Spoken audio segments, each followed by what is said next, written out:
He kept on looking out the door, the glass door, just looking at all the people rushing to the kittens instead of him, because he's a senior cat, and every single day he would just wait by the door. He was facing some major health challenges that were preventing a lot of folks from being interested in adopting him. He finally found a home with us.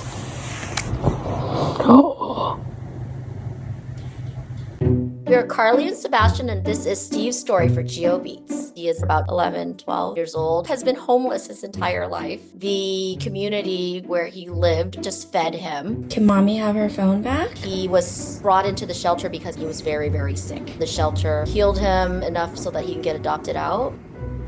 For the first 3 months, I slept on the floor with him every single night. Steve's room. He had everything in that room. A camera, Alexa, so that he can hear white noise, a fan, a box for a bed for a bed, and another hidden bed. We just gradually introduced him to the rest of the animals. He has the demeanor of an old man. He just kind of sits there and just kind of watches the world go by. And if you walk too closely, he'll let you know he saw you. I always joke and say, oh, don't go ninja, because he will swat, and I have scars for days. Everybody's been swatted, so we have to proceed with caution. When Steve's around, you feel he's there. You can feel his intensity. You can see that he's a sweetheart.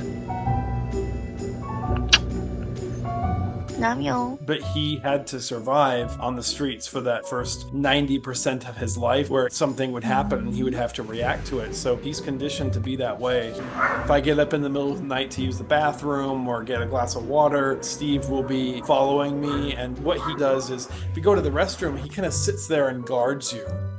But what was funny is he will either guard you or attack you. You've got two choices. I mean, he's also just kind of attacked me just for walking past. Even though he followed me, he got up to follow me. Steven. I have a good friend, Steve, as well, so it's kind of like Steve the cat and Steve the human. Why are you so cute? And we have to, well, Steve said this earlier, Steve's doing this, Steve's coming over. It's a little confusing when Steve is also the cat. Look at those eyes. He is very chatty at night. And you would think a cat like that, with that face and that demeanor, you would think he has like a deep voice. And his voice is like, bow, bow, bow, bow. He's a Mike Tyson of cats. He had so many points where it may not have lasted. You know, he was on the street and he could have been hit by a car. He lived through that. He had an injury. He went to the hospital. He went through the adoption process. He lived through that. So he's truly a cat many lives. Yeah. Steve.